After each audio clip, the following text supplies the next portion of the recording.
Kia ora everyone, it's great to be here. We've got a great panel for you today where we're going to be talking about why New Zealand needs bold governance, particularly in the ag and food and fibre sector.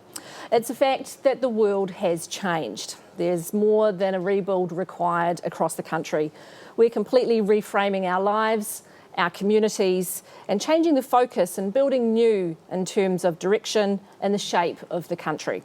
The predictions are that New Zealand has the opportunity to be the phoenix rising from the flames, and the agricultural sector will be the one that's leading the charge. Is this a reality? What will be different and what could trip us up? So to answer these and many more questions about governance today, I'm joined by Joe Davidson. Joe is currently on the board of Pāmu and has a wealth of global experience working for a range of large food companies, including Tegel, DB, Heinz Australasia in South Africa, and Greenmount Foods. Welcome, Joe. What up? We're also joined today by Sam Robinson. Sam's a Chartered Fellow of the Institute of Directors. He's currently a Director of Silver Fern Farms, and he's also a Director of Brownrigg Agriculture. And don't let his appearance fool you, he's an Independent Director on New Zealand Young Farmers. Welcome, Sam. And Lane. Lane Yager's joining us. He's a member of the MPI Sector Council and ex-Chief Executive of Zespri. So Lane, welcome to you as well. Thanks, Kirsten. Now, I usually describe governance as the act of steering the ship, but from the helicopter, running up and down that ladder to see what's out on the horizon, but then making sure you get your feet down on the deck to check on management in terms of making sure they have that ship and steering this the right way. And perhaps that's probably the wrong image for the kind of session that we're talking about today, but it is about looking and thinking ahead about the macro environment and as well as understanding the important detail. So let's get on to some of these governance challenges that you're probably all faced with right now. Joe, I'm going to come to you first. What can boards do to help power the agri sector to take advantage of the opportunity for us right now? And then I'm going to get Lane to come in and comment on that. Can you expand on that? Completely on me. So look, hey, that's always good on live TV. I was looking for my question too. I think boards have got they've got a number of opportunities at the moment, and a discussion we were having, the four of us a couple of days ago, where we're often challenged is managing risk. So in such bold times as we are now, where we really need to look quite fundamentally at what we're doing to drive a place for New Zealand and for brand New Zealand, New Zealand Inc. and all of our enterprises on a global stage, we need to be far more bold. We need to be looking far further forward. We need to be very nimble in taking the opportunities that come to us and looking far enough forward. But at the same time, there's a lot of uncertainty. There's a huge expectation of us to manage risk. So I think that's a tension that will always will continue and often comes at the board table. I'm sure we've had some of those conversations, all of us. And I think the other thing that we need to do as board members and as governance is to help bring people together, and already, whether it's Koitu or the Sustainability Council, there's been some great coming together of quite fundamental shifts in thinking, which have really accelerated how we understand how New Zealand as a whole can go forward for a more sustainable future, not just economically, but socially, culturally as well. So for boards to be able to bring people together, to be able to enable those conversations and hold ourselves accountable to continuing that. Yeah, fantastic. Thank you. So Lane, what can boards be doing to help power this agri sector? Well, Kirsten, really just picking up on your comment about taking that helicopter view. The first thing, of course, to reflect on is just the importance of the sector to the New Zealand economy. 75% of merchandise exports, 20% of GDP, 1 in 10 jobs, 14 million hectares. It's an incredibly important sector. Of course, we also have the comment that, hey, you're 50% of emissions in New Zealand, but that's perhaps not surprising given the role of the sector in our economy. One of the things that that characterises us here in New Zealand is we're pretty tough on ourselves. And I think it is perhaps worthwhile just reflecting on the performance of the sector over the last 10 years. And what we have is we have a sector that's been growing strongly at about 4% a year on a compound average growth basis over the last 10 years. Importantly too, the productivity of the food and fibre sector is tracking along at 3 to 4%, which actually is competitive with other food and fibre sectors globally, and well above the productivity growth we see in other sectors outside of food and fibre here in New Zealand. So an important, quite quickly growing high productivity sector, which really underpins New Zealand's economy. Of course, we're seeing that currently, particularly in the COVID-19 context. Growth has continued. We're on track to do about $48 billion of revenue this year. So that's a really important starting point to when we're thinking about governance here in New Zealand. One of the things that has been occupying a lot of attention across the food and fibre sector is how we go about building value in our food and fibre value chains. Important to say that most of the sector is focusing strongly on that, but it's also important to note that most food and fibres traded around the world are actually traded on a commodity basis. It is true that there are examples of other countries who are doing a better job of taking their food and fibre and turning it into higher value or consumer formats. But it's also true that we're far away from many of our markets, and that increases the challenges for us in that space. And those opportunities around increased investment in capability, in marketing, in innovation, and capital intensity, that dialogue was well understood across the sector and continues to be a really strong focus around board tables across the country. Of course, one of the big issues for us in New Zealand is that really strong focus on the environment and social license and confidence in the sector, land values, land use. There's sort of a cluster of discussion around all of those things. I think the starting point, so one of the things about the sector is it's highly networked. The leadership community in the sector is highly engaged in this space. And I think what we're seeing is quite a strong consensus across the sector. The first idea is that actually that focus on the environment and the related issues, it's a global focus. It's a global issue. It's not just us here in New Zealand. Of course, because of the footprint of the sector in New Zealand, it's particularly important for us here in New Zealand, but it's also important to note that we have real advantages, for instance, in water availability and in the emissions efficiency of our ruminant production systems.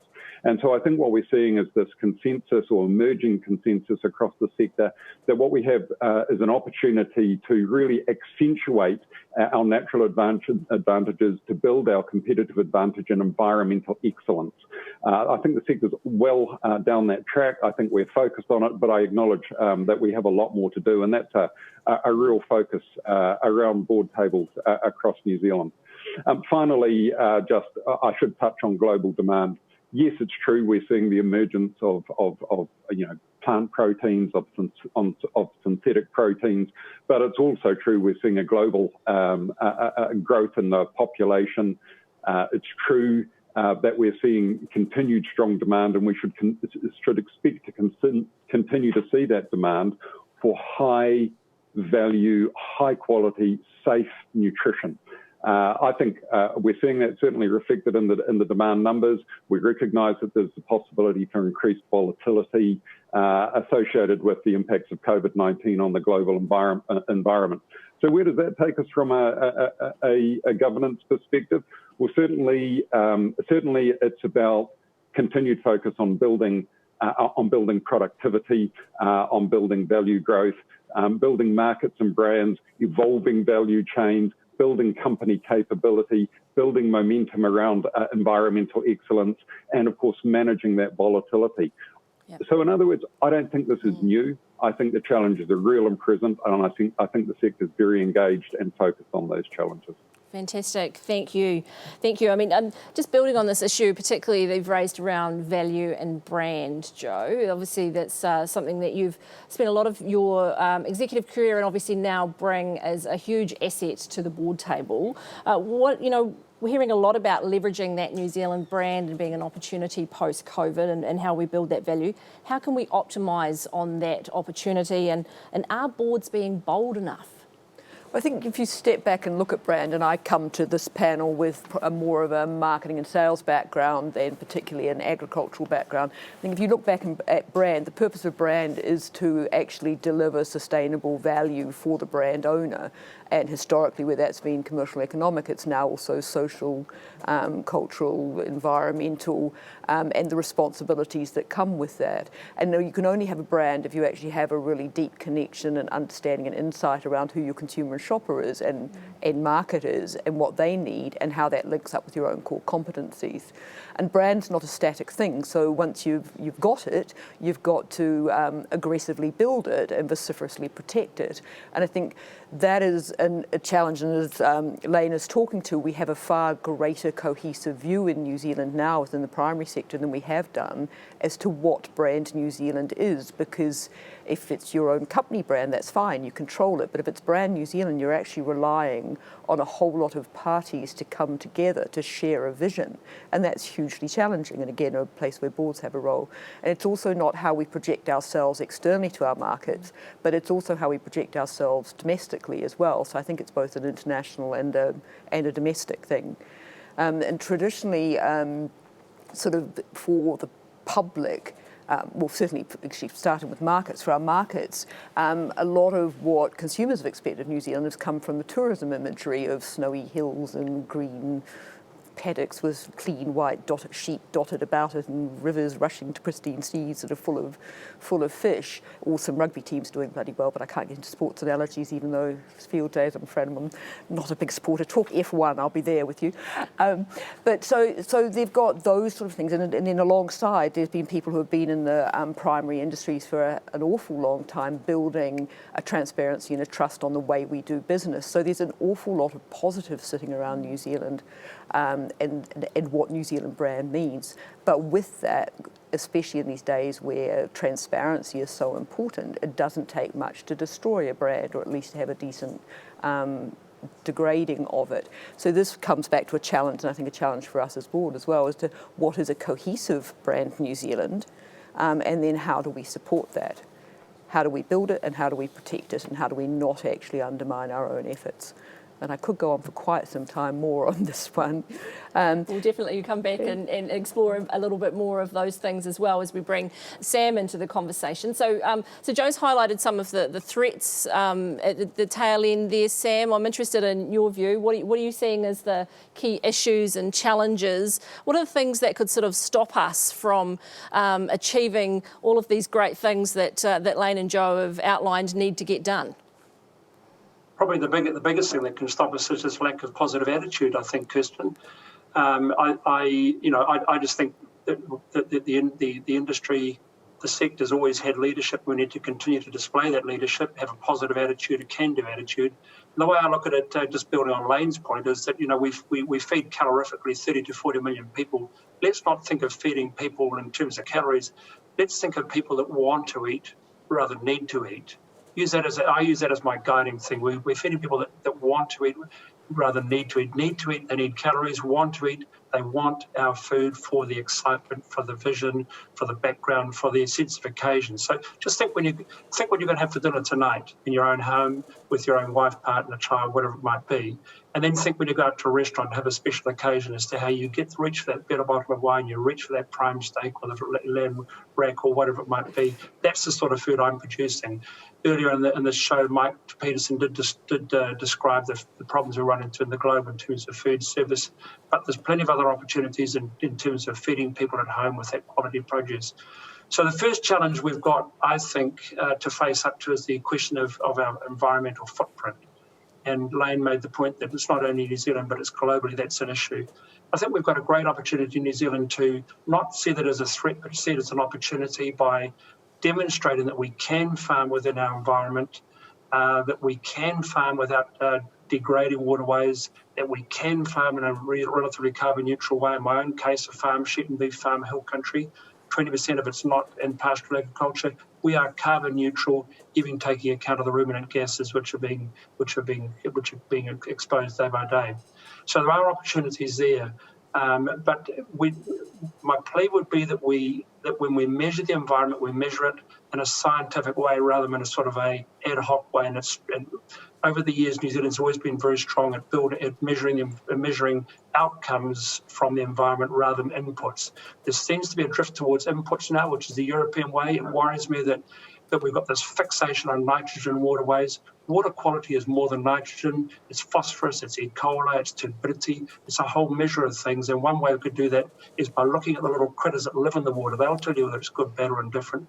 And that's called the macroinvertebrate index. But I go on that a bit too much. I just want to make a couple of other points on the environment. And Mike did mention one of these before we came on air. That's this great success we've had in M. bovis. So winning an M. bovis is not only eradicating the disease, which is obviously good for our production systems, but it's a strong signal to the globe, to our consumers, that New Zealand is clean, green, and disease-free. We can manage disease. And of course, the very topical one is COVID-19, also driving that point home. Another point I'd make, Kirsten and panel, is the need for us to continue in our trade access. We've always worked very hard on that. We've worked on that scientifically and logically, quietly and ethically, and I think we need to continue that because we can sense now with globalization sort of moving back to protectionism, led by America in particular, EU not far behind. There is more and more a threat in terms of trade access, and you can also sense that some markets have been particularly stared down the barrel of food shortages in their supermarket shelves. So we're going to need to build confidence in those supply lines and our arguments in terms of retaining access for those for our quality produce. The last point I'd make is that we need to continue to invest in the marketplace in terms of understanding the marketplace, where the opportunities are. And the classic example would be the last 6 months since COVID has hit the globe, and the amount of inward now pivoting that we've had to do as we move from one market to the other, different channels, different market demands, different limitations, different shipping disruptions. The speed with which our exporters have done that has been fantastic, but that requires knowledge and understanding and expertise in the marketplace. So we are going to have to invest more in the marketplace, be it putting New Zealand personnel up there or building relationships, joint ventures and that sort of thing. So there's great opportunity, I think, Kristen, and I'm just excited by it.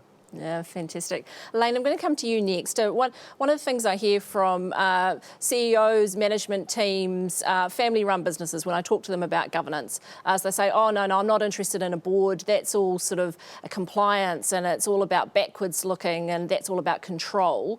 Whereas if I said to them, hey, I can give you a Dragon's Den or a strategy team that once a month that's going to come in, it's going to have a marketing person, finance, legal, it's going to have some deep industry knowledge, and they're going to give you some advice and support and coaching every month. They say, fantastic, sign me up for that. Where do I get one?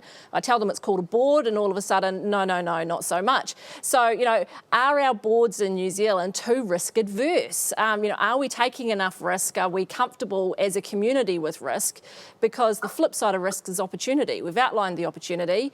If we don't have courage, we're not going to be able to get there.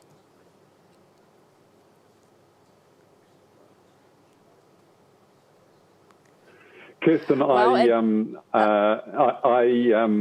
just acknowledge that you asking me that question is a bit rich with your role on the Directors Institute.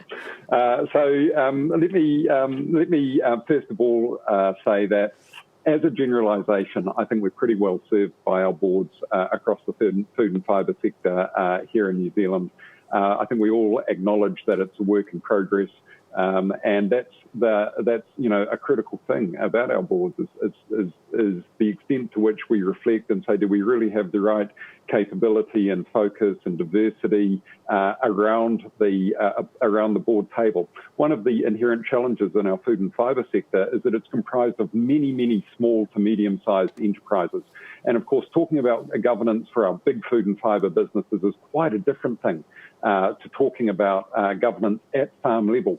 Nevertheless, one of the things that I think is true across companies is that as a generalisation, what you see is company performance tracking governance quality. And so even if you're a smaller farm or just have one or two farms, then that idea of saying, hey, let's get the capability around the table, let's really take time to work on the business. That is a value accretive approach. And what we tend to see is that those farmers putting their energy and their focus into governance quality, drawing in those external resources, being really careful about their planning and what they measure, how they track their performance, what their strategy is and how that can be improved, what their investment profile is. I think there is just a really strong and quite undeniable correlation between that focus on governance quality and the focus on organisational outcomes. And I just, really encourage people at farm level to really continue to invest in that space. Yeah, fantastic. The area we need a lot more investment and attention is in innovation, Joe. That's something that you've had a lot of exposure with through the food industry and some of the work that Pāmu in particular is doing. Any insights in terms of how to drive that from a governance level and help create an innovative environment when sometimes boards are seen as compliance and control? And I think the key there is to remain relevant to your customers, consumers in your markets, and relevance needs innovation. And there's innovation from both from a tech sense, but there's also a far longer term strategic sense of innovation. I think that's where a board has an opportunity. And in agriculture at the moment, the explosion in ag tech and the increasing sort of blurring between ag tech and biotech, there's huge opportunities for us out there for New Zealand and for the future. And some of those again require, as we were talking earlier, for a board to be very bold and to actually see that opportunity and be able to, in a managed risk way, be able to put some investment into that while protecting their core. Because if we stay protecting the core business, we're never going to be fit for the future. So I think that's something that boards need to be leading and driving.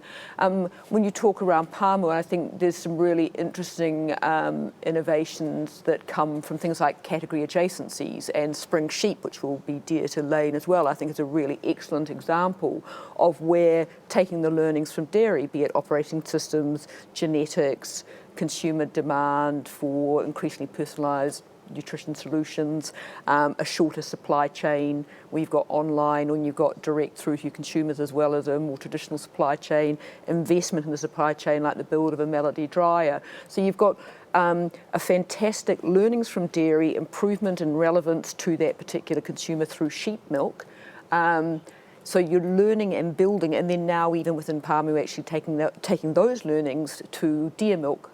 So category adjacencies going up a far higher up the value chain to create, to use innovation and bring the business of tech in along the way where they're needed and bring the science in and some of the longer term things where they're needed as well. I think one of the things as boards too, and we need to be having the conversations to challenge the barriers that are in place in some areas. And I've had this conversation with a number of people where we tend in our primary sectors to do more traditional improvement through things like genetics and breeding, yet our competitors are able to be competitive far more quickly than we are through gene editing, yet that's not a possibility here. So how can we bring that conversation where technology and understanding has moved so far further forward than when it was the evil, devil at the table 20, 30 years ago, and actually bring that in. So not splicing a fish into a tomato, but actually staying within the same genome and having a sensible, intelligent, informed conversation around gene editing to the table. Otherwise, we'll be taking 3 or 4 generations to get a better milking sheep when some of our competing countries not too far away can do it in one pregnancy cycle. Yeah, it's one of the areas for diversity around the board table that the Institute of Directors has really been pushing for, more scientists back on boards. Absolutely. We did some work with the Royal Society about trying to get more science back in the boardroom, and we've only got to look globally in terms of some of the political environments to see where a lack of understanding about science is causing some major issues for us. Which goes back to the data point that was being made earlier, and I think in our having a compelling brand story, it's got to be compelling, and that can be all the emotional benefits, but it's actually got to be authenticated, which brings us back to measures, having accurate empirical measures where we can say, this is our greenhouse gas profile, this is our environmental footprint. And actually, so whether it's something like the Origin Green program that the Ireland runs, which I'm sure many people have heard of, where it links up private and government, goes right from farm through to retail, and is a sustainability program that's fully integrated and works across the system. So again, these are sorts of conversations that the board can have within their businesses, but also across to other boards. Fantastic. Yeah, some of the great boards I get to see are great curators. So that adjacencies, they're picking up information from other trends, other businesses, and curating that information together. And that's the real benefit of having that group come together. Just before we wrap up, I'm going to come to you and ask you if, Sam, I'm going to lead off with you. What's the one message you want to get to the director community across New Zealand in food and fibre, whether it's on the farm or in a larger co-op or privately held? What's the one thing you'd like the boards in New Zealand and directors in this sector to be focused on? I'll be confident in our skins. Be confident in ourselves. We've got a great base to build on. We've got a great opportunity. One of the thoughts that came to mind. What's the most exciting thing that's happened? And I'd say it's the opening of Asia, which happened sort of 20, 30 years ago. It's right on our doorstep. It's where the wealth is. It's in the same time zone as us. There's a growing appetite. There's a huge growing wealthy middle class there. The opportunities are boundless. So be confident. But don't be afraid to invest. Don't be afraid to take risks. But on the other hand, manage those risks as well. So I've obviously got the end of my career, KP, but there's a lot of excitement, a lot of opportunity for New Zealand, and the economy is certainly going to need us. Yeah, well, I think your role on young farmers indicates you're only just starting. It's just but that's what a career in governance can do for you folks. It can be a bit tough. Despite the way you may appear, Lane, what advice do you like to get? What message would you like to get out to the farming director community? Well, not advice, but what's very much on my mind at the moment is what I see as a sector leadership really becoming very, very clear-minded around the opportunity in that environmental excellence space. 80% of our footprint or more is sitting behind the farm gate, and I think that opens up a hugely exciting dialogue about how we support farmers through tools and transition pathways and evolving farming systems, how we support farmers on that journey of excellence. Our farming leaders are already there, but there are many, many farmers across the country who do feel a little remote from that dialogue, and I think there's a tremendous change management opportunity there. I think that's an opportunity. I think we should see it through the lens of opportunity rather than challenge, but that's what's on my mind at the moment. Fantastic. Jo, coming to you. Well, I think that's a really nice point, Lane. I think that's somewhere where an entity like Pāmu, which has scale, both in terms of animals, forestry, land types, has a breadth across the country. We have a scale to actually be able to trial new farming systems with lower environmental footprints, but then to actually share that knowledge with the smaller or individual farmers. And we've done some of those initiatives down in our Canterbury properties. And I feel we actually have, and the board feels that we have a responsibility to actually trial, learn and share so that everybody's rising together. It's not just some ahead of the others. But I think, confidence, as Sam said, absolutely. Being bold, but being bold intelligently, which requires information, data, challenging ourselves and working together across the sectors. Fantastic. Well, it's been wonderful to have the debate and conversation today. I think we've set down a few challenges, hopefully shown that governance isn't all sort of dry and it's definitely got some opportunity to exercise some risk and opportunity. I really appreciate the panel joining us today. Thank you. Thank you, KP. Thanks, Sam. Thank you. Lane.